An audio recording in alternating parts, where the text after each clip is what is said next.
Hello friends, welcome to Latha vlog. இன்றைக்கி வந்து முருங்கைக்காய் தொக்கு தான் பார்க்க போகிறோம்.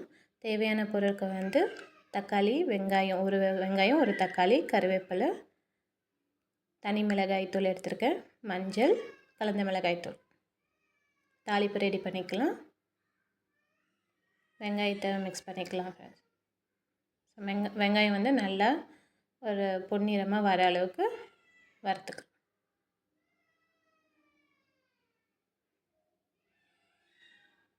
உப்பு தான் ஆட் பண்ணிக்கலாம். உப்பு ஆட் பண்ணால் சீக்கிரமாக வேக ஆரம்பிச்சிடும்.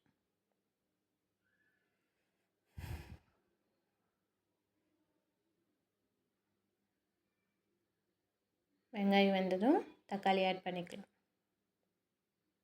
தக்காளி நல்லா குழையிற அளவுக்கு வேக வச்சுக்குவோம்.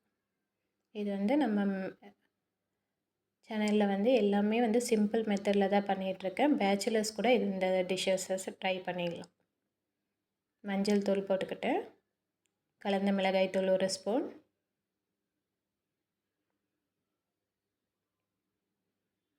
கலருக்காக மட்டும் தனி மிளகாய் தூள் யூஸ் பண்ணிக்கிறேன்.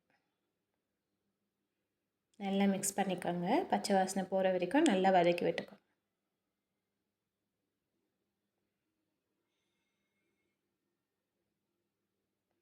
இப்போ முருங்கைக்காய் ஆட் பண்ணிக்க போகிறோம். முருங்கைக்காய் வேகத்துக்கு மட்டும் கொஞ்சம் லேட் ஆகும்.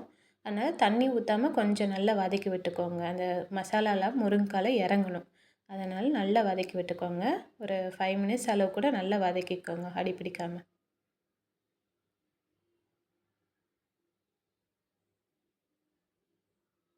வதக்கினதுக்கப்புறம் இப்போ 1/2 கிளாஸ், சின்ன கிளாஸில் ஒரு 1/2 கிளாஸ் வாட்டர் மட்டும் ஊற்றிக்கிறேன். நான் முருங்கைக்காய் வேகிறதுக்கு கொஞ்சம் தண்ணி ஆட் பண்ணிக்கலாம்.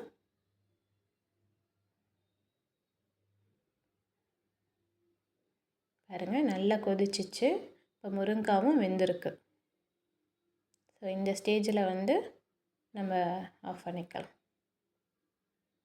பார்த்தாலே உங்களுக்கு தெரியும். இன்னும் கொஞ்சம் அந்த தண்ணி போகணும், ரொம்ப தொக்கா வேணும்னாலும் இன்னும் கொஞ்சம் நேரம் வேக வச்சுக்கலாம். நீங்கள் இன்னொரு 2 மினிட்ஸ் ஸ்டவ்லேயே இருந்தாலும் அது இதுவாகிடும், தொக்கு இதுக்கு வந்துடும்.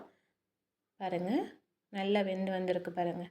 கோவக்காய் இன்றைக்கி மதியம் வந்து கோவக்காய் பொரியலும் பண்ணியிருக்கேன். தேங்க்யூ.